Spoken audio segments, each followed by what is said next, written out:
जय हिंद एवरीवन। इस वीक के डिफेंस अपडेट इस प्रकार है। अमेरिका ने दुनिया के सामने पेश किया 6th generation bomber aircraft B-21 raider.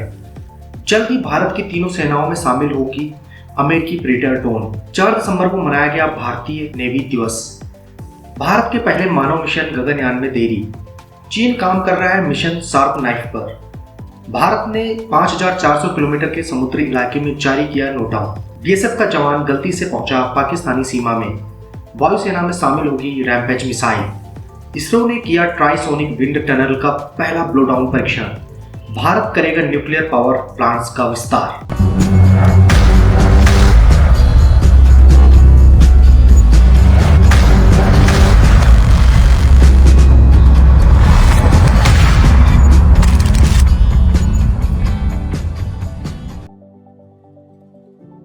America ने दुनिया के बड़े देशों को पछाड़कर 6th जनरेशन के बॉम्बर एयरक्राफ्ट B-21 बॉम्बर को अपनी वायुसेना के बेड़े में शामिल कर लिया है। फ्रांस के सबसे आधुनिक लड़ाकू विमान राफेल से भी एडवांस इस एयरक्राफ्ट को 2 दिसंबर को लॉन्च किया गया था। यह 6th जनरेशन का पहला इकलौता बॉम्बर एयरक्राफ्ट है। 6th जनरेशन के बॉम्बर एयरक्राफ्ट को पाकर अमेरिका ने दुनिया के कई बड़े देशों को पीछे छोड़ दिया है। आपको बता दें कि अभी तक अमेरिका को छोड़कर किसी भी देश के पास 6th जनरेशन का विमान नहीं है। फ्रांस, यूके, चाइना, रसिया जैसे देश भी इस तकनीकी पर काम कर रहे हैं। इसकी खास बात यह है कि इसमें क्लाउड तकनीक का इस्तेमाल करके एडवांस्ड मैन्युफैक्चरिंग तकनीक से इसे बनाया गया है। अभी फिलहाल अमेरिका ने 6 बॉम्बर एयरक्राफ्ट को ही अपने बेड़े में शामिल किया है। आने वाले समय में अमेरिका 100 अन्य बॉम्बर एयरक्राफ्ट को भी अपने बेड़े में शामिल करने वाला है। इस बॉम्बर को रेडर जेट के नाम से इसलिए जाना जाता है क्योंकि यह दुश्मन को भनक लगे बिना उसके इलाके में घुसकर उसे नष्ट नाबूद कर सकता है। इसकी मदद से अमेरिका किसी भी एयर स्ट्राइक को सफलतापूर्वक पूरा कर सकता है। ऐसा दावा किया जा रहा है कि आकार में छोटा होने के कारण यह दुश्मन के ठिकानों को उन्हें पता लगे बिना ही ध्वस्त कर सकता है। रडार की पकड़ में भी न आने वाला यह बॉम्बर पारंपरिक हथियारों के साथ ही खतरनाक न्यूक्लियर वॉरहेड्स को भी दुश्मन पर बरसा सकता है। यह लड़ाकू विमान अमेरिकी एयरफोर्स के B-1 व B-2 ग्रुप के एयरक्राफ्ट का अपडेटेड वर्जन है। विशेषज्ञों के अनुसार अमेरिका ने इसे उस समय वायुसेना के बेड़े में शामिल किया है जब रसिया, चाइना, नॉर्थ कोरिया अमेरिका के साथ तनातनी इसकी चल रही है। अब हम बेटर अंडरस्टैंडिंग के लिए एक बार B-21 रेडर की तुलना इंडिया के सबसे लेटेस्ट एयरक्राफ्ट राफेल से करके देखते हैं। B-21 रेडार में JASSM ER cruise missile, GBU-31 giant attack directed attack satellite guided bomb जो कि 2000 पाउंड का है, इसे फिट किया जा सकता है। B-21 बॉम्बर 6th जनरेशन का विमान है। यह वारप्लेन न्यूक्लियर ग्रेविटी बम को भी कैरी कर सकता है जो कि B-61 फैमिली से आते हैं। B-21 बॉम्बर की स्पीड 3600 किलोमीटर प्रति घंटा है। इसका सॉफ्टवेयर इतना अपग्रेडेड है कि यह बिना भनक लगे ही किसी भी देश में हमला करके लौट आने में सक्षम है। यह विमान बिना पायलट के भी ऑपरेट हो सकता है। जानकारी के मुताबिक B-21 दुनिया का सबसे छोटा बॉम्बर एयरक्राफ्ट है, यानी यह जितना खतरनाक है साइज में उतना ही छोटा भी है। यह बॉम्बर एयरक्राफ्ट दुनिया के किसी भी हिस्से की निगरानी, खुफिया जानकारी के अलावा हमला करने में भी सक्षम है। जबकि राफेल एक फाइटर एयरक्राफ्ट है, न कि एक बॉम्बर एयरक्राफ्ट। यह एक 4.5th जनरेशन का विमान है जो कि 6th जनरेशन से काफी कम है। इसकी स्पीड 1912 किलोमीटर प्रति घंटा है। इसका मेन काम दुश्मन के जहाजों को इंडियन एयर स्पेस से दूर रखना और बालाकोट जैसी एयर स्ट्राइक को अंजाम देना है। आपको बता दें, अगर आपने अभी तक इस चैनल को सब्सक्राइब नहीं किया है तो अभी सब्सक्राइब करें और लेटेस्ट वीडियो पाने के लिए बेल आइकन को प्रेस करना ना भूलें। भारतीय नौसेना हिंद महासागर क्षेत्र में चीन की बढ़ती गतिविधियों पर नजर रखने के लिए सर्विलांस सिस्टम को मजबूत करने में जुटी हुई है। इसी के चलते नौसेना ने MQ-9 प्रेडेटर आर्म्ड ड्रोन की खरीद का प्रस्ताव भी दिया है। Indian navy chief admiral R Hari Kumar ने एक प्रेस कॉन्फ्रेंस में कहा कि अमेरिका से प्रेडेटर ड्रोन के खरीद की बात चल रही है। चीन से लगी सीमा और हिंद महासागर क्षेत्र में भारत की सर्विलांस सिस्टम को मजबूत करने के लिए $3 अरब की लागत से 30 MQ-9 प्रेडेटर आर्म्ड ड्रोन खरीदे जा सकते हैं। ऐसे में भारत की तीनों सेनाओं को 10-10 ड्रोन मिलने की संभावना है। इस ड्रोन से हिंद महासागर में चीन की हर चाल पर नजर रखा जा सकता है। आपको बता दें कि MQ-9B ड्रोन MQ-9 रेपर का ही एक वर्जन है। हेलफायर मिसाइल के मॉडिफाइड वर्जन को लॉन्च करने के लिए MQ-9 रेपर का उपयोग किया जाता है और यह वही मिसाइल है जिसने काबुल में अलकायदा सरगना अयमान अल जवाहिरी का खात्मा किया था। आपको बता दें कि हिंद महासागर में निगरानी के लिए वर्ष 2020 में भारतीय नौसेना ने 2 MQ-9B सी गार्डियन ड्रोन को लीज पर लिया था। यह ड्रोन अधिक ऊंचाई वाले क्षेत्रों में लक्ष्य को निशाना बनाने वाला पहला मानव रहित यान है अर्थात यूएवी है।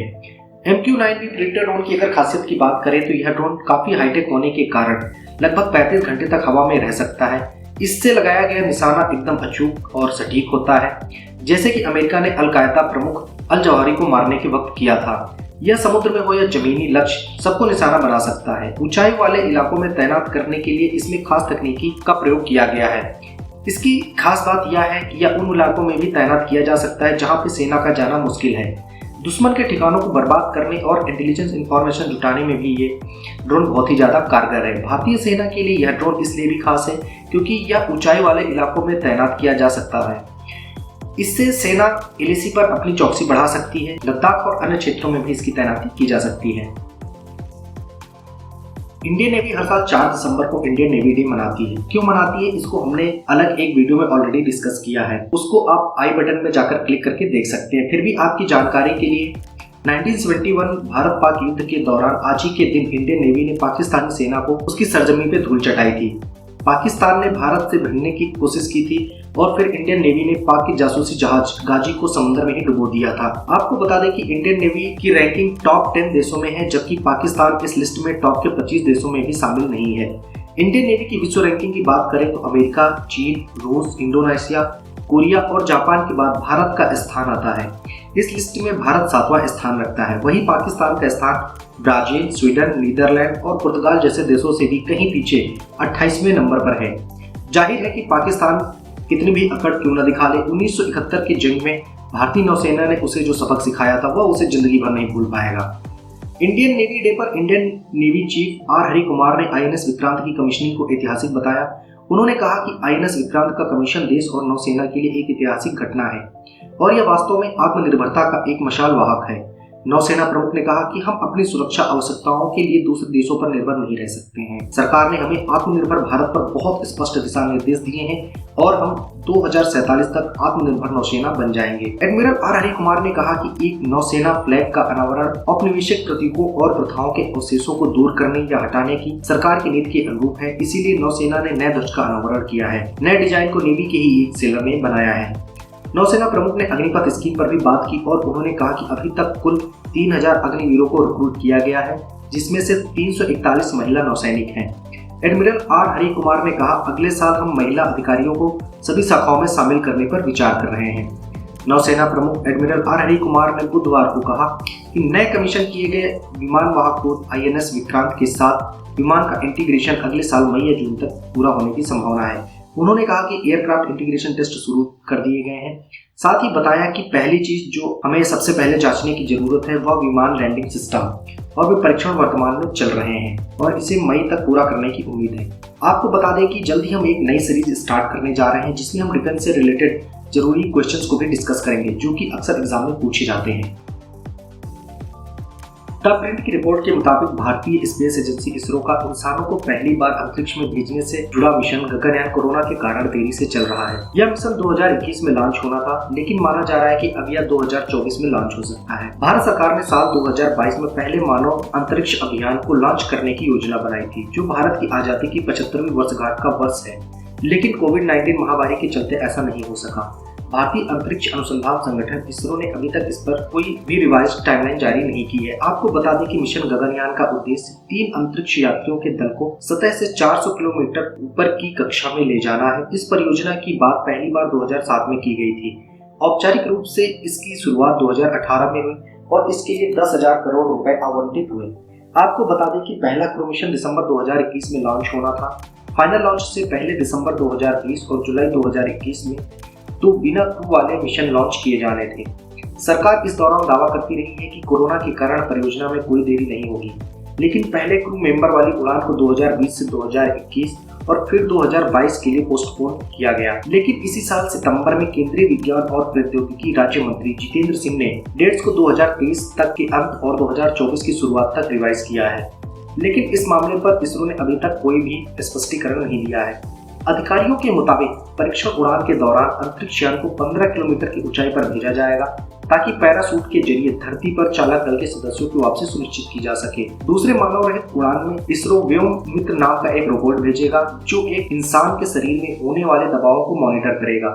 ये अंतरिक्ष में दिल की धड़कन, ब्लड प्रेशर और अन्य बदलावों पर भी नजर रखेगा। इस रोबोट को पहली बार 2020 में एक कार्यक्रम के दौरान इसरो ने दिखाया था।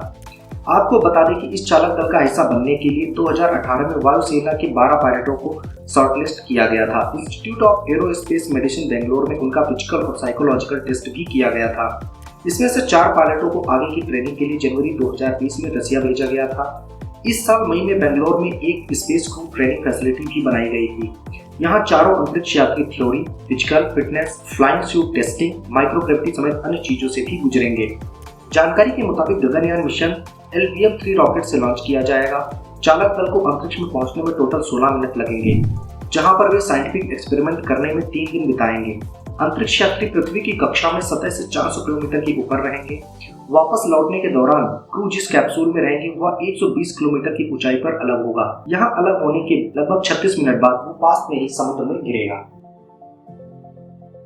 दुनिया पर राज करने की मंशा रखने वाले चीन के राष्ट्रपति शी जिनपिंग की सेना ने अमेरिका, भारत, ताइवान से भविष्य में होने वाली किसी भी जंग के लिए तैयारी तेज कर दी है। खुद को दुनिया में सबसे ताकतवर बनाने की होड़ में चीन एक बार फिर से शामिल होता दिख रहा है।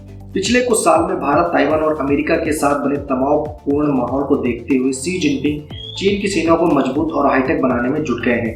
एक रिपोर्ट के मुताबिक चीन जहां 1500 परमाणु बम और हाइपरसोनिक मिसाइलों का जखीरा तैयार कर रहा है, तो वहीं दूसरी ओर PLA शार्प नाइफ प्लान पर काम कर रही है। बताया जा रहा है कि चीनी सेना अब नॉन कमीशन अधिकारियों पर ज्यादा फोकस करेगी। जिनपिंग ने भविष्य में अमेरिका, ताइवान और भारत से होने वाली जंग को देखते हुए तैयारियों में तेजी कर दी है। इसके पीछे का मकसद ये है कि इन्हें लंबे समय तक सेवा में रखा जा सकेगा। नॉन कमीशन अधिकारियों को हाईटेक और मॉडर्न टेक्नोलॉजी से ट्रेनिंग दी जाएगी। ये अधिकारी अत्याधुनिक प्रशिक्षण से लैस होंगे। इन अधिकारियों की यूनिट बहुत ही छोटी होगी और भविष्य में युद्ध क्षेत्र में तेज चाकू की तरह से दुश्मन को काटते हुए चलेंगे। इसकी वजह यह है कि 8 महीने से भी ज्यादा समय हो चुका है, लेकिन ताकतवर रूस अभी भी यूक्रेन से संघर्ष को जीत नहीं सका है। भविष्य में ऐसी स्थिति से चीन को न गुजरना पड़े, इसके लिए वह अपनी सेना को अलग तरह से तैयार करने पे लगा हुआ है। चीनी मीडिया के मुताबिक चीन की सेना अब मिशन 2050 पर काम कर रही है। जिनपिंग ने इसके तहत प्लान भी तैयार किया है कि वह अपने सेना को विश्व स्तरीय सेना बनाएंगे। वह कई बार कह भी चुके हैं कि PLA जंग के लिए खुद को तैयार करें। ऐसे में अब उनका पूरा फोकस सेना को मॉडर्न बनाने में लगा हुआ है। वह छोटी टुकड़ी और गैर कमीशन प्राप्त सैनिकों पर ही फोकस कर रहे हैं। इसकी शुरुआत भी स्प्रेटली द्वीप पर तैनात सैनिकों के सेवा काल को बढ़ाकर कर दी गई है। चीन ने दक्षिण चीन सागर पर दबदबा कायम करने के लिए इस द्वीप को एक सैनिक किला बना दिया है। भारत अपनी सबसे शक्तिशाली मिसाइल का परीक्षण करने जा रहा है। भारत ने इसके लिए 5400 किलोमीटर के समुद्री इलाके में नोटम भी जारी किया है। इस वजह से चीन ने अपने जासूस जहाज युआंग 5 को एक बार फिर से हिंद महासागर की ओर भेजा है।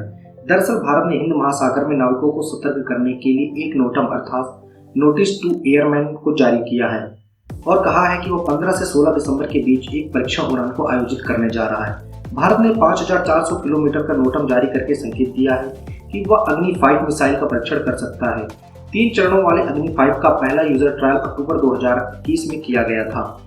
कुछ रिपोर्ट्स के अनुसार भारत अपनी पनडुब्बी से दागे जाने वाले सबसे घातक K5 मिसाइल का भी परीक्षण कर सकता है। इस मिसाइल की रेंज लगभग 5500 किलोमीटर तक है। यह मिसाइल अग्नि 5 हो या फिर K5 दोनों ही भारत की सबसे खतरनाक मिसाइलें हैं।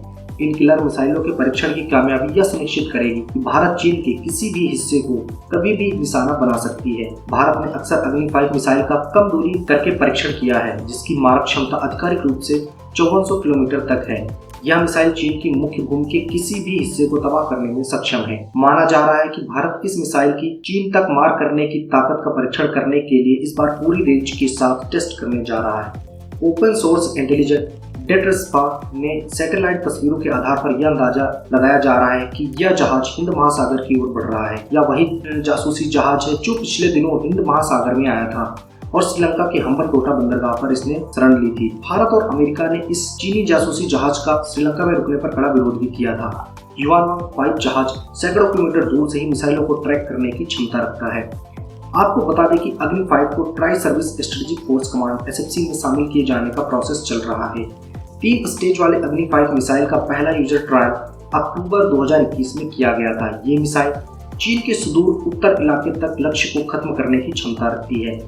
भारत के रक्षा अनुसंधान और विकास संगठन DRDO ने 2008 में अग्नि 5 पर काम शुरू किया था। DRDO के research centre advance system lab ASL और हैदराबाद में रक्षा अनुसंधान और विकास प्रयोगशाला DRDL ने इसके परीक्षण में अहम भूमिका निभाई है। अग्नि 5 उच्च स्तर की सटीकता के साथ 5000 किलोमीटर से अधिक तक के लक्ष्य को भेदने की क्षमता रखती है। यह मिसाइल लगभग 17 मीटर लंबी, 2 मीटर चौड़ी और इसका वजन लगभग 50 टन है। यह 1 टन से अधिक का परमाणु हथियार ले जाने में भी सक्षम है।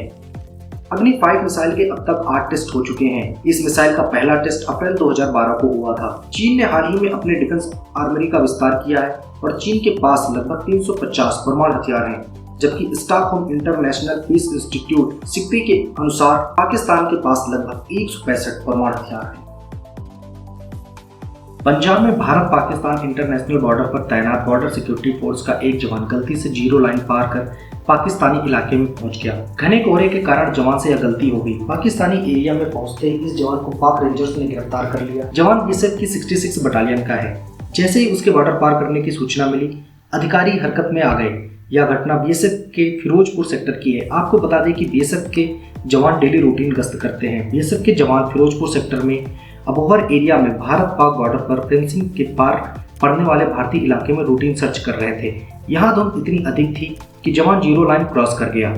धुंध के कारण बाकी जवानों को भी कुछ देर तक पता नहीं चल पाया कि उनका साथी लापता है। कुछ देर बाद जब वे इकट्ठा हुए तो उन्हें पता चला कि जवान कम है। काफी तलाश के बाद भी जब उसका पता नहीं चला तो बटालियन में हलचल मच गई। जवान सीमा पार कैसे चला गया वो मैं आपको बताता हूँ। भारत ने पाकिस्तान की तरफ से घुसपैठ और आर्म्स ड्रग व स्मगलिंग को रोकने के लिए फेंसिंग कर रखी है। लगभग 12 फीट ऊंची ये फेंसिंग भारतीय सीमा के अंदर की गई है और इससे 300 से 500 मीटर आगे भी भारत का ही इलाका है।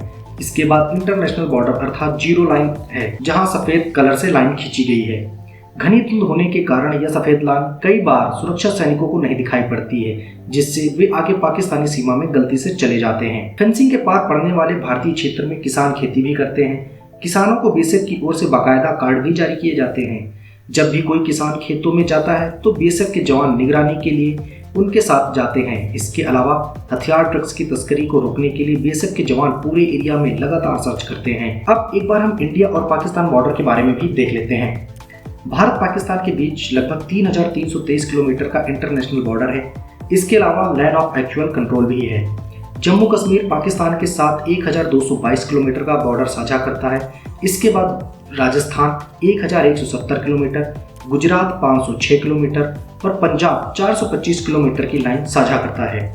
एलओसी की कुल लंबाई 776 किलोमीटर मानी जाती है, लेकिन यह आधिकारिक आंकड़ा नहीं माना जाता है। एलओसी सिर्फ जम्मू कश्मीर में ही मानी जाती है।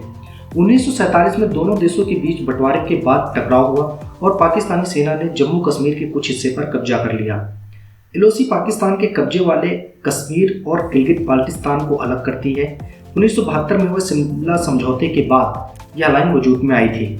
एलओसी अखनूर सेक्टर के मनावर तवी इलाके में भूरेचक गांव से शुरू होती है और कारगिल सेक्टर में सियाचिन हिमखंड की सीमा पर जाकर यह खत्म होती है। जहां एलओसी खत्म होती है उस स्थान को NG 9842 कहते हैं, अर्थात ईस्टर्न लैटिट्यूड 98 डिग्री और northern latitude 42 degree.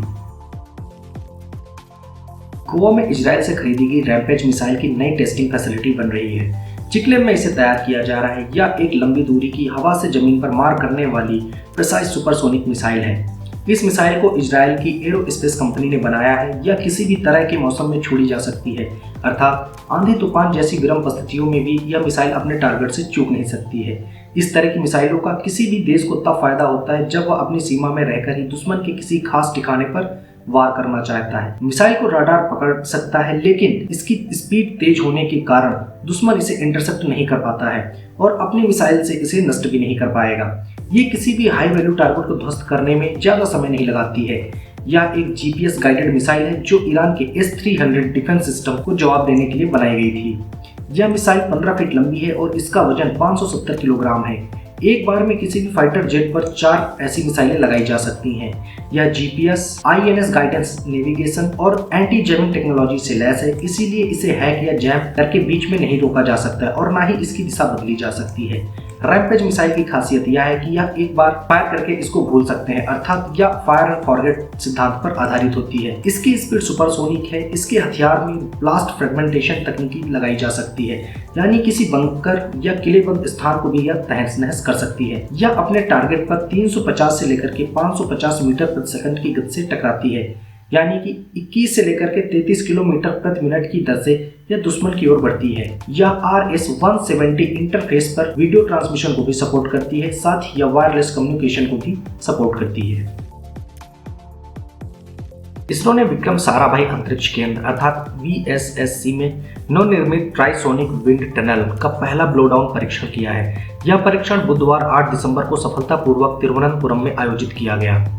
Trisonic wind tunnel क्या होता है, एक बार वो देखते हैं। ट्राइसोनिक विंड टनल एक ऐसी प्रणाली है जिसका उपयोग रॉकेट के एरोडायनेमिक डिजाइन और फोर्स मोमेंट्स, लोड वितरण का मूल्यांकन करके और स्केल किए गए मॉडल पर दबाव और अकॉस्टिक लेवल को बनाए रखने के साथ साथ अंतरिक्ष यान में फिर से प्रवेश करने में सहायता करती है।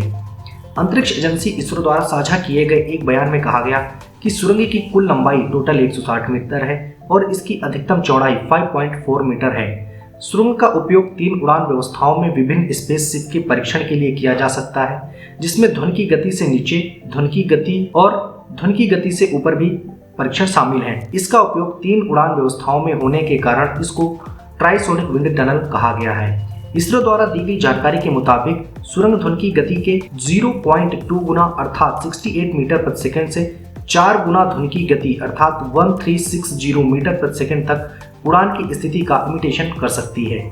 इस ब्लोडाउन को औपचारिक रूप से इसरो के अध्यक्ष S सोमनाथ द्वारा चालू किया गया था। इसरो द्वारा दी गई जानकारी के मुताबिक इस विशाल संरचना को कई सौ टन स्टील के साथ बनाया गया है। ट्राइसोनिक विंड टनल को देश भर के उद्योगों की सहायता से Messrs Tata project India limited के माध्यम से लागू किया गया है। ट्राइसोनिक विंड टनल एरोस्पेस क्षेत्र में भारत की बढ़ती आत्मनिर्भरता की ओर एक बड़ा कदम है। भारत सरकार ने देश में क्लीन एनर्जी के प्रोडक्शन को बढ़ावा देने के लिए 5 नए न्यूक्लियर पावर प्लांट्स को मंजूरी दी है। इस पहल से देश की न्यूक्लियर पावर ऊर्जा क्षमता में वृद्धि होगी। यह पहल भारत के न्यूक्लियर पावर प्रोग्राम के तहत की जा रही है। साथ ही सरकार ने 10,700 मेगावाट क्षमता वाले हैवी वाटर रिएक्टर्स के निर्माण के लिए भी फाइनेंशियल सपोर्ट को मंजूरी दी है।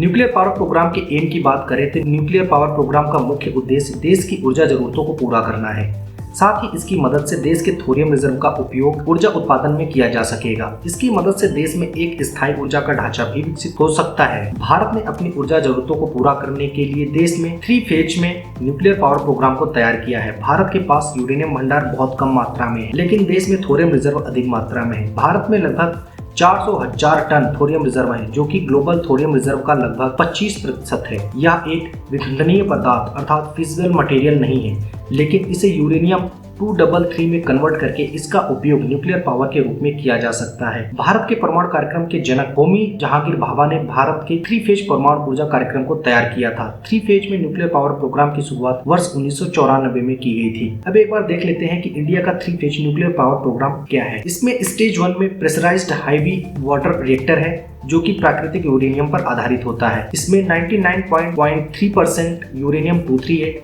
और 0.7% यूरेनियम 235 होते हैं। इस स्टेज में बायो प्रोडक्ट के रूप में प्लूटोनियम Pu-239 का निर्माण होता है, जिसका उपयोग स्टेज 2 में किया जाता है। स्टेज 2 एक फास्ट ब्रीडर रिएक्टर मुख्य रूप से प्लेटोनियम पर आधारित होते हैं। इसके बाद थोरियम TH-232 को फिजनेबल यूरेनियम U-233 में परिवर्तित किया जाता है। स्टेज 3 में थर्मल ब्रीडर रिएक्टर यूरेनियम 233 का उपयोग किया जाता है, जो कि थोरियम 232 का उपयोग करके स्टेज 2 में उत्पादित किया जाता है। थोरियम भी एक रेडियो एक्टिव मटेरियल नहीं है, इसीलिए यह फिजनेबल नहीं होता है। अब एक बार हम देख लेते हैं कि भारत न्यूक्लियर पावर स्टेशन कहाँ पे हैं। भारत के न्यूक्लियर पावर स्टेशन राजस्थान के रावतभाटा, तमिलनाडु के कुडनकुलम और कलपक्कम, गुजरात के ककरापार, उत्तर प्रदेश के नरौरा, कर्नाटक के कैगा और महाराष्ट्र के तारापुर में स्थित हैं। इसी के साथ आज का वीडियो समाप्त करते हैं। अगर चैनल को सब्सक्राइब नहीं किया है तो प्लीज अभी सब्सक्राइब करें। मिलते हैं अगले वीडियो में, तब तक के लिए टेक केयर। जय हिंद, जय भारत।